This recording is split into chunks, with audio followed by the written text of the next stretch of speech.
কোন মহিলা যদি বেপরদার কারণে জাহান্নামে যায়, শুধু ও যাবে না, ওর সাথে কেউ না কেউ রিলেটেড থাকবে। পুরুষ কুড বি ফাদার, বাপ হইতে পারে, বড় ভাই হইতে পারে, তারপর হচ্ছে স্বামী হতে পারে। যদি ওর জাহান্নামে যাওয়ার রিজনই হয় বেপরদা, বেখোলা,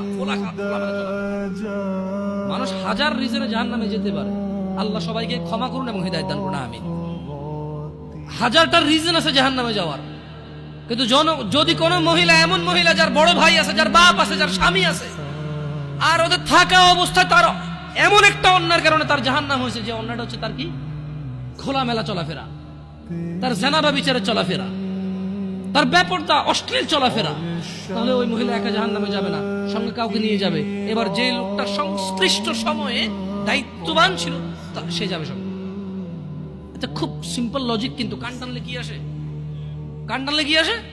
ওই মহিলা যদি সংশ্লিষ্ট রিজনে যদি জাহান্নামে যায়, সংশ্লিষ্ট সময়ে যে দায়িত্ববান পুরুষ তার অভিভাবকত্বের মধ্যে ছিল, যার উচিত ছিল তার জন্য সামর্থ্য অনুযায়ী জামা কাপড় কিনা সুন্দর দেখে, সামর্থ্য অনুযায়ী খাবার দাবার ব্যবস্থা করা, তার আর অর্থনৈতিক অবস্থার উপরে ডিপেন্ড করে, সামর্থ্য অনুযায়ী ওর কমফোর্ট জোনে রাখা হবে, সামর্থ্য অনুযায়ী যতটুকু আছে উজাড় করে দেওয়া ওর পিছনে, সংশ্লিষ্ট ব্যক্তিটার জন্য দায়ী থাকবে।